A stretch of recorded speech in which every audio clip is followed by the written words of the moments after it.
YouTube. I had to literally rearrange my device here because it was dying, so I have to charge it. Luckily for me, I have a 10-foot cord, so... But anyway, I had to, like, turn it around a little bit so now the camera's, like, right here instead of over there. But anyway, here is my reaction rant to Legends of Tomorrow. As we all know, it's the first season. So, Legends of Tomorrow, Season 1, Episode 2, literally titled Pilot Part 2. But anyway, let's get to it. I'm sorry if I end up eating in the middle of all this, because I'm hungry, I haven't eaten. But anyway, starting off, from the first episode, they were in 1975, and it turns out here in episode 2, they are still in 1975, and, I'm not sure where they are, I forgot where they went, I don't think it was Germany, was it Germany?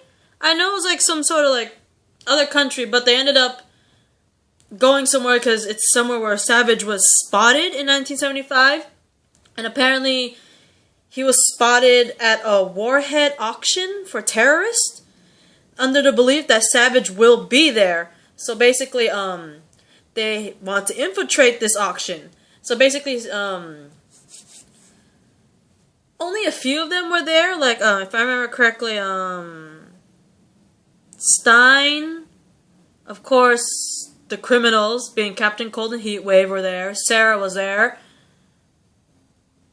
I don't know if anyone else was there from what I remember, but the Hawks and Jax, they were, like, I think hiding out, waiting for a signal, right?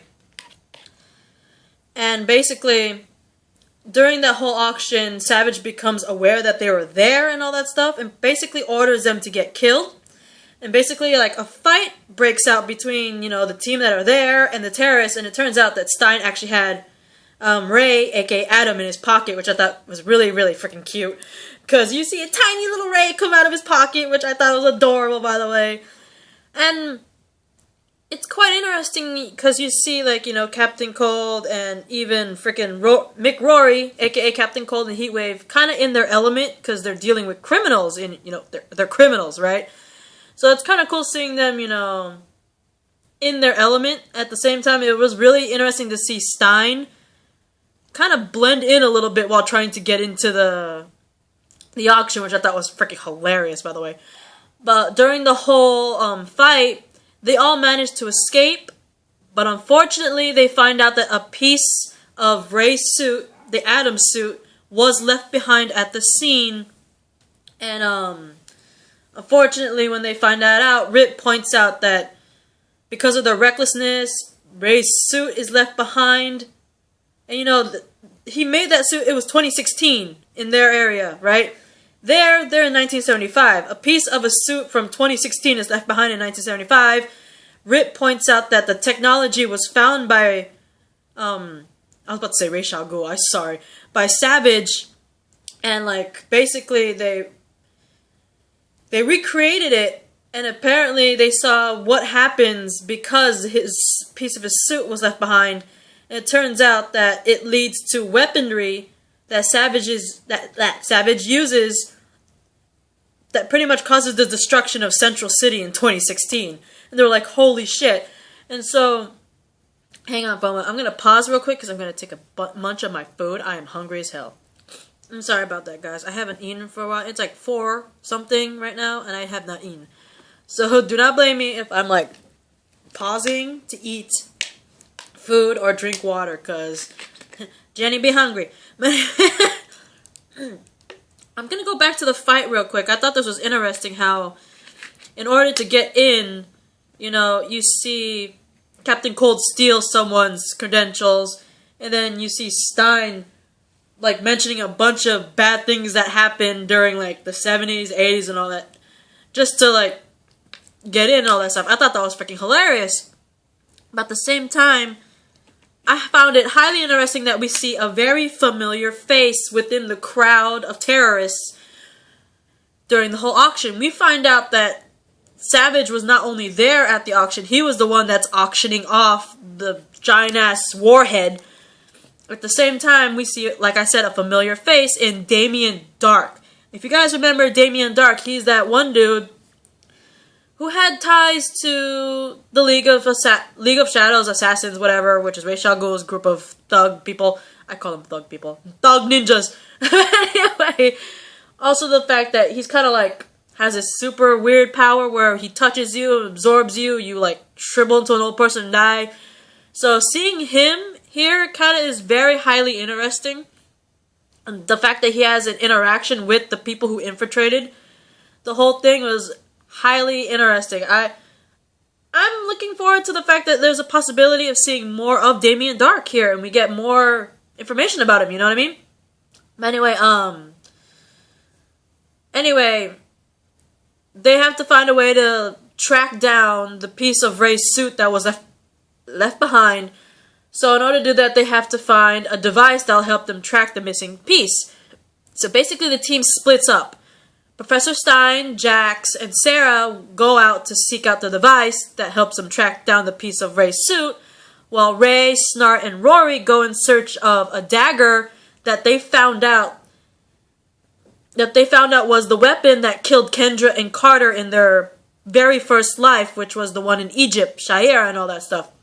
And so the device in question turns out to have been built by Professor Stein's younger self in the 70s. And I thought it was highly funny how they're trying to distract young Stein.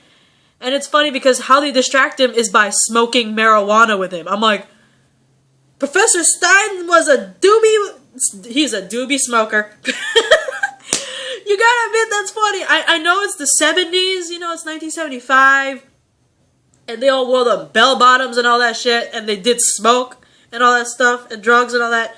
But to see someone like Professor Stein, who you grow to respect in the comic books and even here in the Flareoverse, you find out that he was an avid smoker of marijuana. You just laugh your ass off. I was laughing my ass off. Hell, even Jax and Sarah, especially Jax, they were just like, excuse me?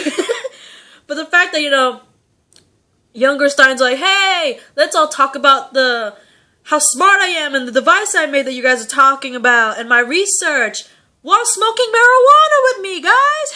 Hey! I swear, when I saw that, I bursted out laughing. I was like, the stuff, you never know, you know? You don't know. It's like kind of like those words, you never know your neighbor.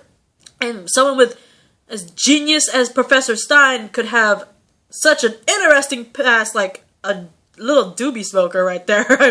I'm just saying, you'll never know. The most respected and smartest people in the world could have had the most past in the world, just like Stein. But anyway, going to Ray, Snart, and Rory, where, of course, Ray being Ray, he thinks he's the smartest guy in the world. He tries to help while trying to get into the house, when it turns out he didn't really do much. Instead, he pretty much alerted the guards outside the house. And then inside the house, freaking Rory goes out to look around and stuff, probably like shut off some stuff. Freaking Ray triggers a giant cage to fall on him and Snart. Rory goes to get to, you know, turn on lights and electric and all that stuff. Ray's just not, he's brilliant in everything else, but he's a complete dodo when it comes to breaking and entering. I mean, come on. And it's interesting that the fact that Ray and Snart actually have somewhat of a bonding moment. I thought that was very interesting how, like, Ray notices how smart Snart is, you know? If it wasn't for the fact that he was a criminal, he could have been like an engineer. And how Snart was like, you know, when you have a past like mine, and you grew up the way I did, hero and stuff like engineering and being like Ray doesn't really come easily. And they have kind of like a bonding moment.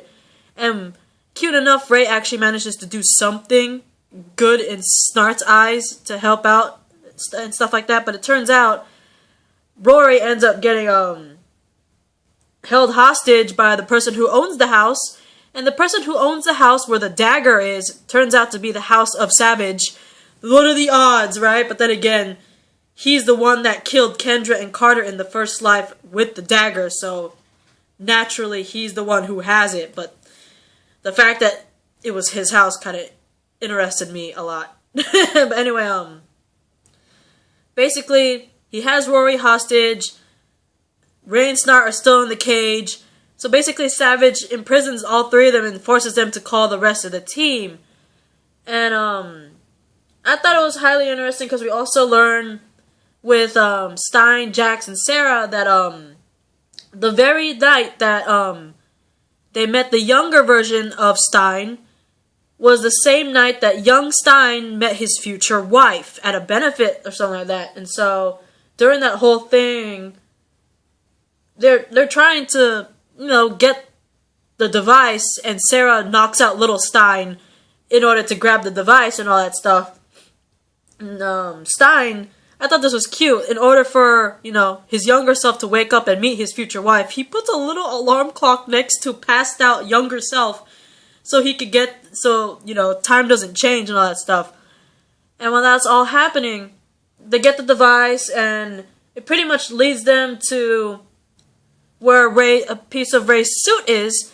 And during that whole thing, you know, Stein and Jax, they're just observing Sarah kicking ass and all that stuff and grabbing the piece of Ray's suit, which was totally badass. This is the reason why I love Sarah so much. She's badass, and I totally love the comment that Stein made, which was a reference to his younger self, because if you guys remember earlier in the episode when they first met the younger Stein was hella hitting on Sarah, right? And during the whole Sarah beating the crap out of those people, those scientist people, and getting Ray's piece of Ray's suit, Stein's like, I could see why my younger self was highly attracted to her. She's badass, you know? And come on, it's Sarah. She was trained by the League of Assassins, for Christ's sake. But seeing Sarah doing that standalone fight was freaking badass. But after all that, unfortunately, they all, they managed to, those three in particular end up in the ship. Well, this is all before Snart, Rory, and Ray got caught, but they end up in the ship, and unfortunately, Professor Stein notices that his wedding band, it disappeared. And then he's like, oh my god, that means that my younger self did not go to the benefit, hence did not meet my future wife. And it turns out that his younger self actually had a way to track down his device that he created, just in case it ever, you know, went missing or got stolen. And so he tracked it down when he woke up, and he pretty much followed Stein, Jax, and Sarah to the ship. And they managed, I don't know, I can't remember how exactly, even though it was last night, but I can't remember the exact details. But they managed to convince younger Stein to leave the ship in order for Stein, Jax, and Sarah to pretty much meet up with Ray, Snart, and Rory to help them out against Savage. And I am slightly running out of time. I'll get more into detail with this. I'm trying to remember as much as possible, but so much was going on in this episode, especially the detail in it. There's so much in it, and so I'm trying to get more of the basic points here. And if you want more detail, I am trying to get more of the details in there, so that'll probably be in the second video. So I'll see you guys in the second video for Legends of Tomorrow, Episode 2, Pilot Part 2. And, yeah, I will get that right on that. And as soon as I'm done with this episode, hopefully I could get Supergirl, guys. Hopefully I'll get Supergirl episode. What episode is this? Episode 10, called Childish Things. And then Episode 11, titled Strange Visitor from Another Planet. So I'll see you in the next video for Part 2 of, literally, Pilot Part 2, Part 2. Bye.